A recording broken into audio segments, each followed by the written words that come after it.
Krásný den, rockeři. Máme tady další díl backstage, tentokrát z Ostravy, z Ostrava arény a se mnou je tady skvělý frontman kapely SABATON, JOAKIM BRODÉN. Welcome, JOAKIM. Thank you. We're so excited to have you here. I know that today's show is sold out and it's been sold out for many days already. How do you feel about that? I'm excited. I always love to play in the Czech Republic, and we have a nice ice hall and a big stage and a lot of fireworks. I just walked through around the stage, and I was amazed how many decorations you have on the stage. It's amazing. It must be a beautiful show, for the viewers. I hope so. That's the plan, at least. We took away everything we had because we've had, tanks before and they didn't fit Legends theme. So we built something totally new instead. With the tanks, it took you probably a long time to move from one place to another, right? Yes, indeed. Especially with customs. They do not like it when you write tank on the rider, All right. Well, is this the beginning of the European tour? Yes, this is only the third show. We did Köln in Germany first, and then Berlin, and then now Czech Republic. All right. How many more shows are there for the Europe? 19, I think, in total. Oh my God, okay. Yeah. And it spans up to when? Up to December or? December 13, if I remember correctly. Yeah. Okay. So for those who didn't catch to buy the tickets for this show, they can move somewhere around Europe to see you, right? Yeah, but I don't know which ones have tickets left. Oh my God, well, that's great news. Not for the fans, but for you, that's great. Okay, I've heard you've got a new scene, new stage. What is it about? Can you tell us a little bit more? Yeah, because obviously we're leaving World War I era that we did before. And now we're moving into, legends. And most of these people are from, let's say, s𝗔𝗕𝗔𝗧𝗢𝗡. That's 1,800 years before Christ. And the latest legend, I should say, the latest legend on this album is Napoleon, 1800 after Christ. Mm-hmm. So it's a big time span, but obviously we're talking before tanks, before, these things. So we decided to build a castle instead. Well, that is very, very, touching and beautiful. I know you are already speaking about your latest album, which I wanted to ask about too. But first, let me just ask you a few more questions about the show. Sure. You've got a special guest, the legendary orchestra. Yes. Why did you choose those? Because they are great. Yeah, I actually, the first day I spent too long, so I almost missed wardrobe, and then getting undressed for our show because I was watching it. It's a very, I'm super proud of it and super happy because they are performing SABATON music, and you could think of it as movie soundtrack or trailer music, whatever you will, and it's very, very well done. And Joost, the Dutch guy who did the arrangements, did a fantastic job, and it's a totally new way to experience SABATON music. And I'm thinking, if you want to come to this show, there's a good chance you like SABATON. So by having that, we can have even more SABATON music on the road. And do you know how many people are there, members and maybe some special guests? Yes, if you take the orchestra, I don't remember exact number, but there are going to be slightly over 30 people on stage with the choir and, everything else. Excellent. Very good. Okay, after the European show, the tour, there is Christmas time. Yes. So no concerts during that. But then you're heading to US, right? Yes. I've read there are over 30 venues, 30 concerts planning. How excited are you about that? I'm looking forward to it. It's always fun to play, and different countries, we have different productions and everything like that. So some shows are the same in a way because you're doing them back to back and it's sort of this similar set list and stuff. But then we don't have exactly the same thing. We don't have the same set list exactly for that one. So it's really nice for us that we don't play exactly the same every night. And like tonight, we're in Czech Republic. So there are songs we can play tonight that we didn't play yesterday. And how is it with the special guests there in the US tour? Will it be just one band or one guest or more? No, there's going to be two special guests coming in. Pop Evil will be the direct support. Yeah, and then Wings of Steel as the for opener.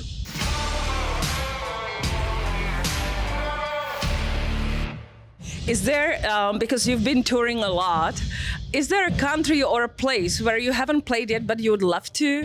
Oh, there's so many. so many. We've played over 50 countries. I know that. I don't know. I stopped counting after that. But I'm so happy because this year we've already played 4 countries we haven't played before. So new for us this year was El Salvador, sorry for the sound check, and then Kazakhstan, New Zealand, and Moldova. Okay, and how were the fans there? Like similar, like everywhere else, or was it something new for you? It's always something new. Yeah? And that's what makes it fun, you know? Can you remember any like most weird or interesting moment of your shows? Like something happening with the fans, or something funny, something epic? Oh, there are so many stories. I can't think of one now because you're asking. But yeah, we've had everything fun happening. We can say we're lucky because we never had any serious accidents, but we've had funny accidents. You know, we have the guitar player wanted to come and kick me in the butt on stage in Spain, and I caught his foot, and he has no balance at all, so he fell over. You know, and silly stuff like that all the time. All right, so let's move to your latest album called Legends. Yes. Can you tell me more, or tell us more a little bit about that? Yeah, I mean, since we've been in World War I era history for so long, and we had a sort of a personal greatest hits. These are the songs we wanted, but we never had a way to connect them because we like to make thematic albums with a theme. And we wanted to do a song about Genghis Khan, of course. We wanted to do a song about Napoleon, but we didn't want to do a whole album about Napoleon necessarily. So now when we thought about this concept of legends, then we realized that there were so many fantastic stories that we wanted to make and that our fans have been asking us to make that we can finally realize. Let me just add that this is your 11th studio album, if I'm correct. Yes. I think today is just exactly 1 month since you released it. Yeah. what kind of feedback? What feedback have you had from your fans? So far, so good, but it's too early to tell. I think how to measure if an album is good or not. Let's look, 5 or 10 years from now and see how many songs are still in our set list. So how many songs from that album you'll be playing tonight? About 5, I think. So half album almost, yeah. Okay. And so is there a favorite that you have, like one favorite that you think it's gonna be like top hit? I don't know, but one of the ones I enjoy most live right now is Templars. Have you created a video to that song too? Yes, we were in Serbia actually and recorded a video, and that was brutally hot. I do not recommend going in full armor in Serbia in 40 degrees. It's horrible. Not being in Serbia, of course, but the heat and the uniform. So I think it was the first one that came out already in the spring. So. Why did you choose Serbia for shooting that? Access to the fortresses and the locations, because you have some huge fortresses around, but many of them are museums, and you need infrastructure to be able to set up a movie set, and you have different needs because you might need certain rooms, inside shoots, and you need maybe to simulate an attack from the outside. So it depends on the camera angles, Can we film from this place without seeing a whole city in the background, All right. Just tell me if I'm wrong, but I think this is your first album where it's not like the full album about war, like a topic, like a theme, but more about the individual heroes from the history. What was the key? How did you choose the heroes to sing about? I wouldn't say all of these people are heroes, some of them are really bad people, but legends for sure, yes. Legends. Yes. Sorry. No, it's okay. Well, it's in a sense, these were people we have been thinking about making songs about for a long time. And sometimes I think one of the most interesting parts about military conflict, it's not maybe the weapons, it's not the slaughter, it is the human element. And to look deeper into maybe not only the big statistics, because it becomes unpersonal, and then zooming in on a certain individual, because a lot of these people certainly influenced the world we live in today, even though it's a very long time ago. Can you name some of them? I think there's Caesar, maybe. We have Julius Caesar, we have Napoleon, we have Genghis Khan, we have Vlad the Impaler, and so on. Yeah, Senusret III from ancient Egypt. So there's, and the Knights Templar, for example. And how many music videos have you created so far to this album? I don't remember, 5 maybe, 4? Already? 4 or 5, yeah. Are you planning to do any more? I think we released the last one now, actually, just before, a couple of days ago. 3 days ago was the last one, I think, yeah.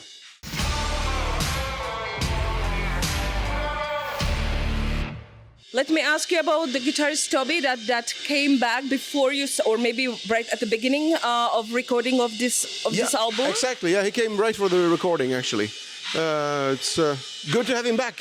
Well, I'm happy too. I'm just I wanted to see if he was like working on some of the songs with you. Yeah, we were writing songs together when he wasn't in the band also, and we have a song about Hannibal on this album called "Lightning at the Gates." And me and Tobbe started writing that song before we knew he was coming back to the band. So we just wrote that song because we're friends still, you know, and we wrote that song and it's like, okay, cool. So when we finished this song, we didn't know he was coming back to the band at that point. And then just a bit later, Tommy told us that he was going to quit. And we thought maybe we should ask Tobbe first. And he said yes, so. Excellent, so it kind of like happened naturally. Yeah. Very good. I also heard that you switched the label. You went to Better Noise Recordings. Yep. So are you happy with the new deal? So far, so good. It's still too early to make any judgments, I would say.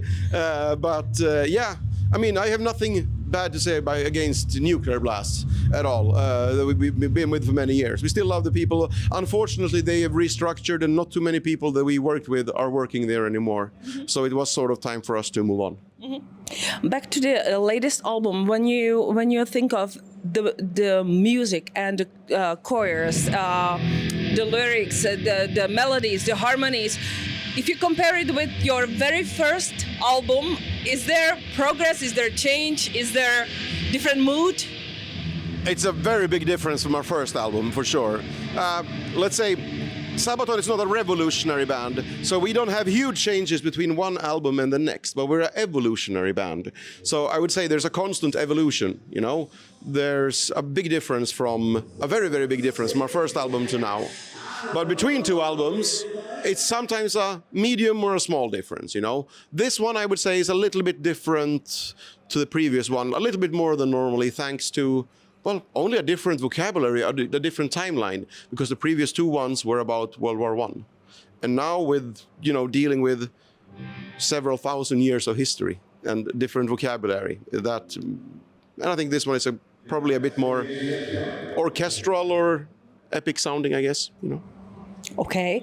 Now speaking about the music in general, you know, the fans associate the name Sabaton with the topics of war, with the music about war. I wanted to, well, this is kind of obvious for the fans, but maybe not everybody knows how it all happened, you know, how it started at the beginning. Like, was it an intentional point, like, yeah, we want to do stuff about that, about war, and then create the music about it, or you just started creating music and you had the idea, like, yeah, this topic really goes with that? We actually started, you know, as most bands do. We drink beer, we like heavy metal, you know, and writing lyrics was also always a necessary evil. It wasn't that fun.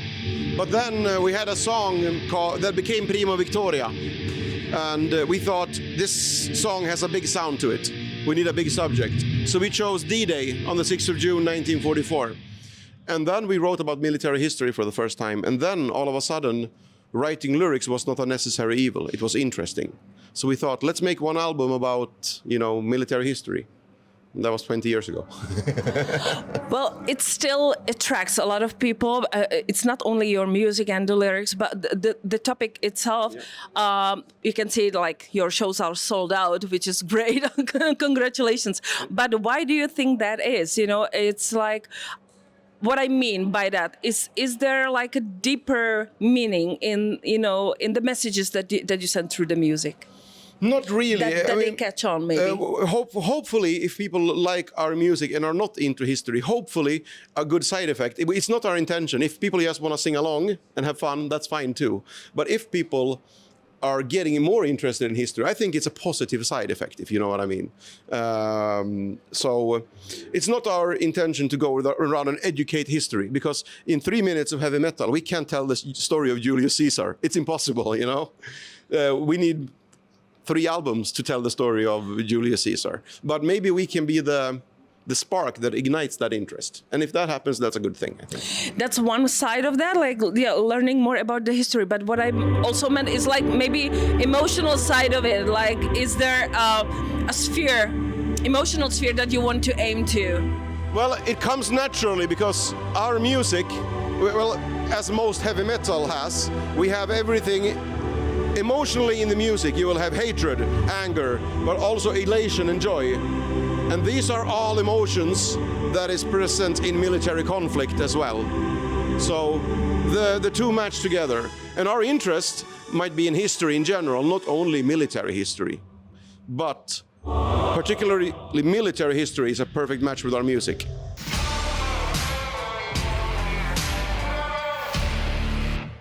I want to also touch some of the songs that you created with the inspiration of Czech people, because Czech fans are totally excited about that as well. There's one song about the only Czech Air Force or Czechoslovakian Air Force Marshal. Yep. Yes, very good. How did you find this person? How did you find his story? Because his story is really, really sad. It's touching. But how did you find out about him and wrote a song about him? That's the magic of documentaries and history books and everything. There is no end to what you can find.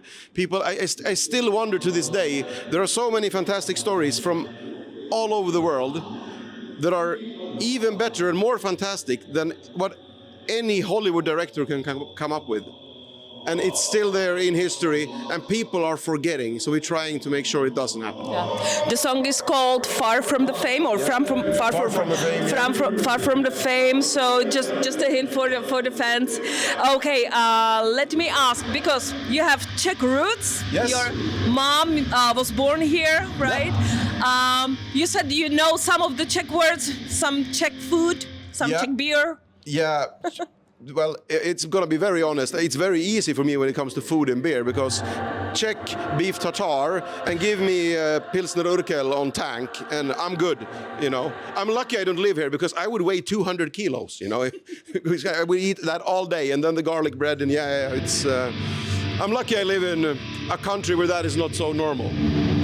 All right, one last thing, because for the fans who would like to come and enjoy your show, these shows are sold out, but we have one invitation. You are coming back to Czech Republic, right? Yes, next year. To Pilsen, home of the best beer in the world. Yeah, so it's in the range of Metal Fest in Lochotín. It's on the 3rd of June. Yeah, on the 3rd of June, and it's going to be an individual concert. Yes, and a totally different production from this one as well, actually. So different set lists. So if somebody comes here, it could be worth seeing that as well, because it's a totally different stage set, and it's a different set list as well. Okay, very good. So thank you very much, Joachim. Thank you for your time. Enjoy the rest of the European tour, all US tour, and we'll be happy to see you again on the 3rd of June in Lochotín. Yeah. Thank you. Bye.